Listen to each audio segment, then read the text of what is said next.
I'm Michael Fox, and this is the Prospector Podcast. And I am joined today by the President and CEO of Arizona Gold and Silver, Mike Stark. Welcome, Mike. Good morning, Michael. Pleasure to be here. Thank you. Yeah, I am thrilled to have you.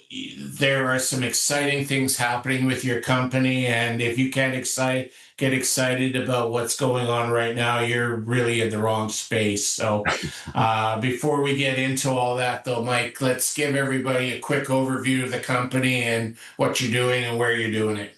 Sure, be glad to. We are going to be talking about our Philadelphia project. It's located in the northwest corner of Arizona, which is known as the Gold District of Arizona. We have neighboring mines, both in heap leach and in a seal cyanide system, which is approximately 12 miles away, and the other mine is approximately 6 miles away, showing the area is very receptive to another opportunity and another growth of another mine. We're extremely pleased with what we're seeing here, and the model that we've been using as comparison, which is the Oatman mine producing over 2 million ounces, as really starting to come through for all of us here in Arizona Gold and Silver. Yeah, no, most definitely. If I were to go back, not too far back into the future, and look at when we started to discuss what you were hoping to accomplish with this particular drill program, you were hoping to tap into where the boiling point of the resource was. And as these holes keep coming, it looks like you're getting closer and closer to actually discovering where that area is. So let's go back a few weeks. Hole 154 was drilled. It came out. I saw lots of pretty core, and then it went off to the assay labs, and the numbers were kind of eye-popping there. So let's start off with 154. Let's go back there, Mike. Yeah, and good point. Look, this whole process has been, we are looking for where this material is coming from. Where is the heat source? And Greg has been looking at the Red Hill. We titled it the Red Hill for quite some time. And thankfully, we finally got our permit, and we're using BLM pad number 2 right now. And this is where we've found it quite interesting. For instance, on our hole 154, or let's go back even a little further, 136, we ran 6.7 meters of 3.79 grams gold. Then we stepped onto BLM pad 2 and drilled 154, and we had 9 meters of 6 grams. You'll quite notice that it's doubled in size. And that's approximately 200 feet, 180 feet above each hole. And then we drilled 155. And lo and behold, it got much bigger, 22 meters of 3.45 grams gold. Wider, a good continuous grade with a high grade vein in there. Again, high grade on the 154 was 9.2. Now 155 was 11.5. And then we step into 156, which has now been released. 155, which has been released.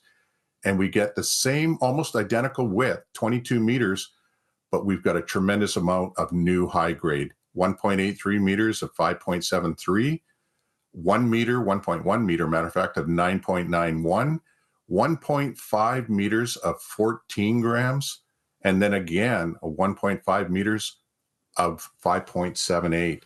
That entire interval ran 4.24 grams over 22 meters wide. A much broader interval that would not be mineable from underground, but it's important to know this, 39 meters of 2.49. Then we can start talking about 156. Even bigger. Well, before we do that, let's draw this picture as you're moving and stepping out from this 154 to 155, with these results getting higher. To me, as a non-geologist, that's indicating to me that you're actually getting closer to the source. Am I right? I will agree with that tremendously. Yes, absolutely. Okay. But you haven't yet found the source, and that's where today's release comes, where we again get some really pretty core pictures.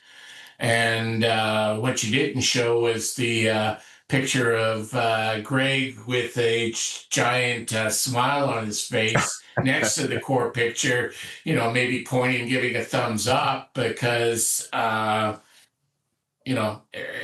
it's indicating, and I have to say we had better, stipulate that the core is yet to be assayed. So this is the eyeball looking at it and interpreting what might be there with the eye test. So let's talk about hole 156. Sure. First of all, Greg never puts himself in a situation where he's overpromised and can't deliver. We've experienced that now for the 7 years that we've been together. He will always underpromise and overdeliver. And I think this statement that he's just made today, that this vein likely continues for another 300 meters or 1,000 feet, is some of the strongest words I've ever heard. More importantly, the textures that we are seeing, the fact that the breccia is starting to leave and it's being replaced is a key point in time for us. And I'm careful, look, we don't know until the lab reports, but if 47 years in this industry is telling Greg we're onto it and this is the turning point, I couldn't be happier myself. His history speaks for itself.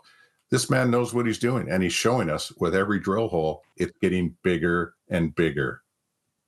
Yeah, one of the things that I took away from what Greg had indicated in this press release, and that press release is on our website, and I'll make sure that there's a link in the description to the press release. But it seems to be the indication from the rock is that not only is your deposit getting bigger in width, it's also seems to be getting better the lower down you go.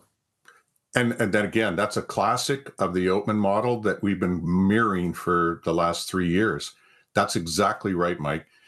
Look, I'm not going to promise this, but we put it on our website so people can understand where we believe we are in the system. And it's above where the Oatman mine stepped into very strong grades. Look, they had a hit down there of 26 feet of 1.1 ounce per ton. That's incredible. Now, I'm not promising that, but I'm certainly happy to see that everything we've done so far is leading us to go deeper at a long strike as we have. If it's there, the best is yet to come. And Greg has stated, we've got approximately 10 meters of unbrecciated, banded, and massive vein quartz within this 35-meter hit. Again, that 10 meters could be incredible for us. We'll have to wait and see what the numbers are, but the excitement at site right now is phenomenal. Like, very happy guys. Yeah, and I understand this is the last hole to be drilled this season. No, Mike, no, we have got a lot more drilling we can do. A lot more drilling we can do. Okay, but this is the last hole where there's assays in the lab. Oh, this hole is gone to the lab already. Matter of fact, is the minute we ran, I think it was 25 feet past into granite, the truck was loaded and Greg was on his way to the lab with the material right away. Yeah, this is on a rush.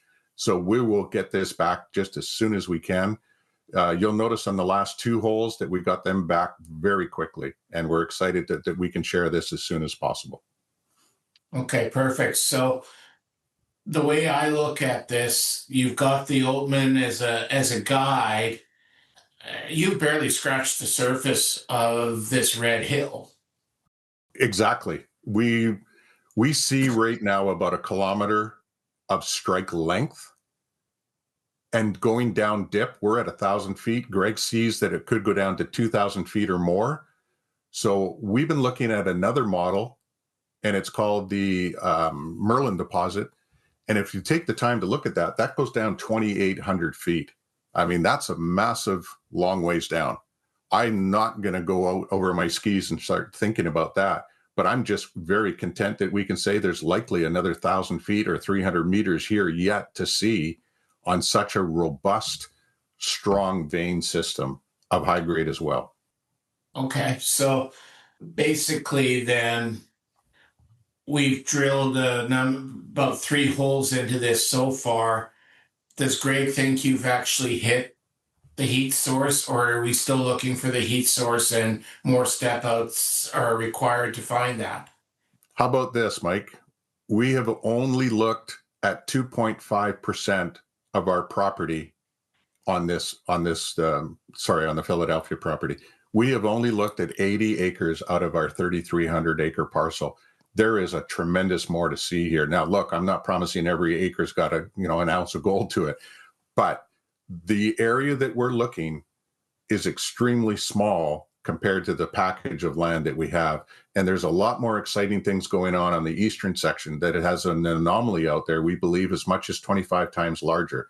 We still have another 1.5 kilometers to the south that is currently being permitted to drill out and see this extent of the full 3 kilometer long length of this vein system. The heart of it is the Red Hills, and that permitting process is going to allow us to drill it from the backside and all angles as well. Again, giving us that opportunity to go down to those deeper elevations, 2,000, 2,500 feet, if we see the continuous vein. If people want to reference this, it's a silicon deposit in Nevada where I was mentioning that it goes down to 2,800 feet. If people would like to reference that, it's on our website on the presentation page, but then they can get an idea of just how much more possibly there is here, because we've indicated in a black box the extent of our drilling so far. We've got a lot more to see here, Mike, and it keeps on increasing in grade, which is everybody's dream right now. It is. And I like the fact that it's been very successful over a very small portion of that property. There's lots more there to keep Greg and your geological team busy and excited to see. So people want to continue to follow this story because it's an exciting story. I recommend they go to the website just to see the core. I'm not a geologist, but I've seen geologists get excited to see core like this. They get absolutely buoyant over it, and I share that because at least that's something I can see. So if they're going to follow this story, Mike, how do they do so? Well, I'm always available on cell. That my number is very easily found. I'm reachable almost 24 hours a day. My wife hates that, by the way, but the website is always open, and we've just updated it with these new core pictures, which I'm delighted to share with everybody. That's found on the project page of the Philadelphia website. And you just simply scroll till you see Project Philadelphia and then scroll down. All the images are there. All the updates are instantly put onto the website. So you're really up to date, including holes 154, 155, 136, preceding all these. It's a really well-designed website, pretty easy to follow, but I'm always available for a call. I just had a couple calls this morning with regards to the information on the press release, and I was delighted. It's a brand new shareholder, and he wanted to confirm a few things. Look, I'm old school. I love talking and giving them the answers that they're looking for. Instead of an email where it may be just a cold reply is, hey, I'm very regularly involved with a lot of our shareholders, and it's a delight to talk with them. Yeah, I'm going to put a link to the press release for that came out today for 156, and I'm also going to link that to the project page so people can really get an eyeball on this core. And yeah, Mike's phone number is on the contact page, so he is very easy to find and reach, and he will call you back. So that's also key. So thank you very much for the update today. As I'm excited as I could possibly be about this, and I look forward to more hits coming down the road. As do I. Thank you very much for the opportunity to be here, Michael. Appreciate it. Arizona Gold and Silver is a paid sponsor of the Prospector News. The host owns shares and warrants in Arizona Gold and Silver bought at the market for investment purposes. The Prospector News podcast is for educational purposes only. The opinions expressed are those of the participants and are not to be taken as investment advice. Listeners need to do their own due diligence and seek advice of a licensed investment advisor.